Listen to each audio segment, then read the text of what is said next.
வணக்கம். வாங்க இன்னைக்கு ஹோட்டல் ஸ்டைலில் உளுந்து போண்டா எப்படி செய்கிறதுன்னு பார்க்கலாங்க. டீயோட ஒரு கிளாஸ் டீயோட இந்த உளுந்து போண்டா கெட்டி சட்னியும் நம்ம தொட்டு சாப்பிடும்போது ரொம்பவே செமையாக இருக்குங்க. பாருங்க, எண்ணெயில் நமக்கு ரவை கூட எண்ணெயும் இருக்காது. போண்டாவில் மேலே பாருங்கள் நல்லா கிறிஸ்பாக இருக்குது.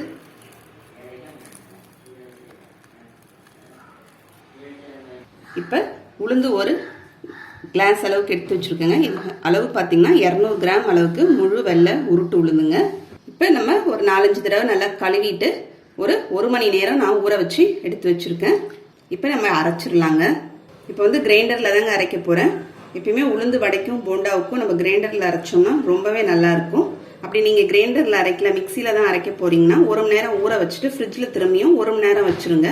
வச்சுட்டு அரைக்கும் போது மிக்சியோடைய மிக்சி சூடாகும்லங்க, அதுக்காக தான் நம்ம ஃப்ரிட்ஜில் வச்சுட்டு அரைச்சோம்னா கொஞ்சம் சாஃப்டாக இருக்கும் நல்லா மாவு. இப்போ கிரைண்டரில் போட போகிறேங்க. இப்போ கிரைண்டரில் நம்ம உளுந்து போட்டுடலாங்க. உளுந்து போட்டுட்டு மாவு அரைக்கிறதுக்கு பார்த்திங்கன்னா ஒரு 3-4 ஸ்பூன் அளவுக்கு நமக்கு தண்ணி தெளித்து நம்ம அரைச்சிக்கலாம். போண்டாவுக்கு கொஞ்சம் தண்ணி தெளித்து அரைச்சோம்னா நல்லாயிருக்கும். ஒரு பவுலில் கொஞ்சமாக தண்ணி எடுத்துகிட்டு இந்த அரைச்ச மாவை நம்ம போட்டு பார்த்தோம்னா மாவு நமக்கு தண்ணிக்கு மேலே நல்லா மிதக்கணும். அப்போ தான் நமக்கு மாவு நல்லா வெண்ணெய் மாதிரி நம்ம அரைச்சி இருக்கோம்னு அர்த்தம். அப்போ தான் நமக்கு போண்டாவுக்காகட்டும் வடைக்காகட்டும் அப்போ தாங்க ரொம்பவே நல்லாயிருக்கும் மாவு. இப்போ உளுந்து நம்ம நல்லா ஆட்டி எடுத்துகிட்டு வந்துட்டோங்க. இப்போ இது கூட நம்ம அரிசி மாவு சேர்த்துக்கலாம்.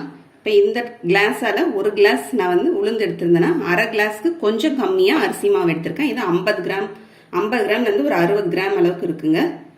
இப்போ இந்த மாவோட சேர்த்துக்கலாம். அரிசி மாவு சேர்க்கும் போது தான் நமக்கு போண்டா நல்லா கிறிஸ்பாக இருக்கும்.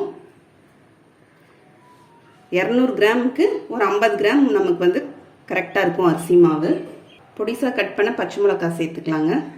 பொடிசாக கட் பண்ண கருவேப்பிலை, பொடிசாக கட் பண்ண தேங்காவை பல்லாக நம்ம கட் பண்ணி எடுத்து வச்சுருக்கோம். அது ஒரு 1.5 டேபிள் ஸ்பூன் அளவுக்கு தேங்காய் பல் சேர்த்துக்கலாங்க. நம்ம என்ன மாவுக்கு உப்பு போடலங்க, உப்பு சேர்த்துக்கலாம். ஒரு 3/4 ஸ்பூன் அளவுக்கு சேர்த்துக்கிறேங்க நான். சேர்த்துட்டு எல்லாத்தையும் பிசைஞ்சிக்கலாங்க. இந்த பக்கம் எண்ணெய் காஞ்சிட்ருக்கு.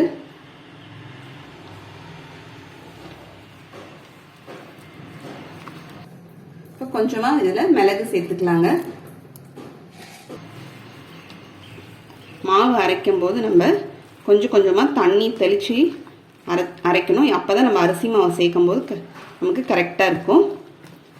தண்ணி எவ்வளோ, இப்போ ஒரு 3 ஸ்பூன் 4 ஸ்பூன் அளவுக்கு நம்ம எடுத்துக்கிட்ட அளவுக்கு உளுந்துக்கு தண்ணி தேவைப்படும். அதே மாதிரி கிரைண்டரில் நம்ம எடுத்துக்கிட்ட அளவுக்கு மையறதுக்கு பார்த்திங்கன்னா எனக்கு ஒரு 25 நிமிஷம் ஆச்சுங்க. இப்போ எண்ணெய் காஞ்சிடுச்சு, நம்ம போட்டுடலாங்க.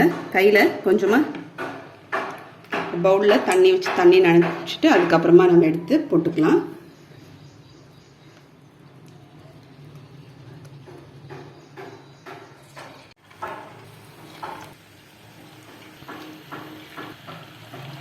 இப்போ போண்டானா கெட்டி தேங்காய் சட்னி ரொம்பவே நல்லா இருக்குங்க.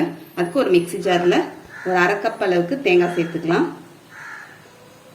நான் 2 பச்சை மிளகாய் சின்ன சைஸில் சேர்த்துக்கிறேங்க. நம்ம காரத்துக்கு தகுந்த மாதிரி சேர்த்துக்கலாம்.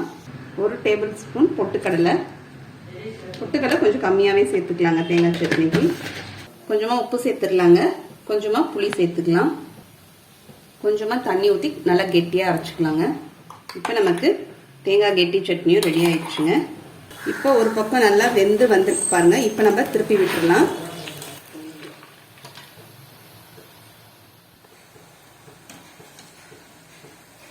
இப்போ ஹோட்டல் சுவையில் நமக்கு உளுந்து போண்டா ரெடியாக இருக்குங்க. அது கூடவே நமக்கு தேங்காய் சட்னியும் நமக்கு ரெடியாக இருக்குது. உங்களுக்கு இந்த வீடியோ பிடிச்சிருந்தா லைக் பண்ணுங்கள், ஷேர் பண்ணுங்கள், சப்ஸ்கிரைப் பண்ணுங்கள். அடுத்த வீடியோவில் பார்க்கலாம். தேங்க்யூ.